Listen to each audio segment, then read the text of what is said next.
Bir tuğanдар, alımdarыбыз ушундай деп насаат кылат. Ушу 5 түрлүү нерсени эч кимге айтпагыла дейт. Муну айтып алып пушайман болосуңар, өзүңөр чоң өкүнүчтө каласыңар деген.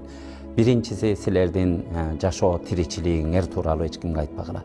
Эгер бир бай болуп, колуңда акчаң болуп, ошону элге мактанып айта турган болсоң, бирөөлөрдү кыскантасың дейт.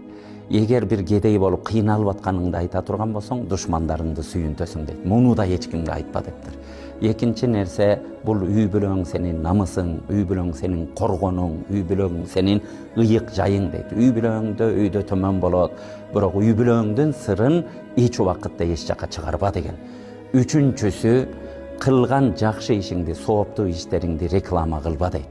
Аны реклама кылып, мактанып, ар жерде мен кылдым деп атып, ошо нерсенин баарын кайда күнөөгө айлантып алышың мүмкүн дептир.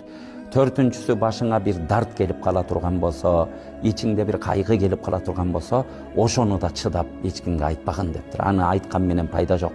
Ушул заманда айтсаң, адамдарды сүйүндүрөсүң.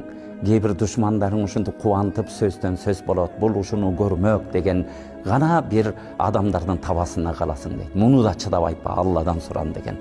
Бешинчи нерсе болсо, келечектеги планыңды эч кимге айтпа дейт. Эгер келечекте боуну кылган атам деп айта турган болсоң, бирөөлөр сөзсүз кысканат, кыскануу деген адамдардын кыскануусу ошол иштин ишке ашпай калуусуна себеп болот дептир. Урматтуу бир туугандар, дайыма тилибизди тыйып, ушу 5 нерсени акылыбызга алып, бир гана Кудайга таянып, ушу 5 түрлүү нерсени айтпаганга аракет кылалы. Айтып алсак, бушайман болуп жүрүп дүйнөдөн өтөт экенбиз. Кудай сактаган болсун.